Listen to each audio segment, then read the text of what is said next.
Nakakabaliw ang buhay. Maraming nawala. Maraming nawala sa pag-iisip.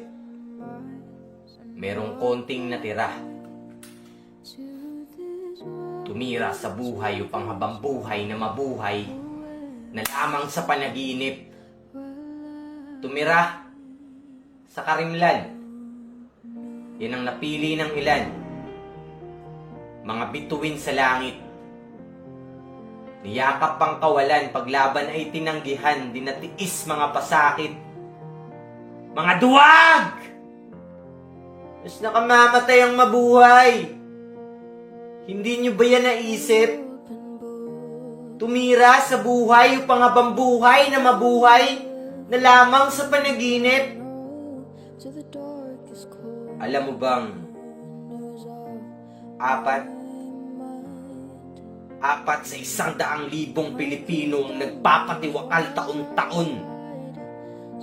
Depresyon. Yun ang tinuturo na rason. Pero subukan mong tumingin sa mata nila. Sa mata nila'y subukang manalamin. Pinatay sila ng lipunan.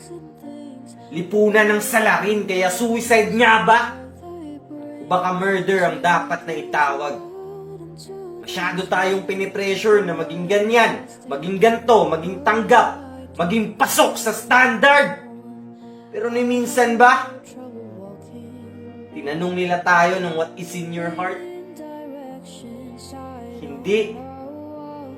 So fuck society, may karapatan ka mapagod. Hindi ka robot. May karapatan kang umayaw sa baluktot na sistema. May karapatan kang sumayaw sa pagpalo ng kadena. Kung tanging naiwan na tanglaw ay ang hawak mong gasera, may karapatan kang sumigaw ng Teka. Nasaan na ba ako? Ang tanong, nasan ka na ba? Hindi tayo isang bagay para gawin ang mga bagay na hindi sa atin nababagay. Hindi tayo hayop. Hindi ka baboy o buhaya. Hindi ka niluwal para magpaalipin sa pera. Tayo ay tao. May karapatan kang kumalma.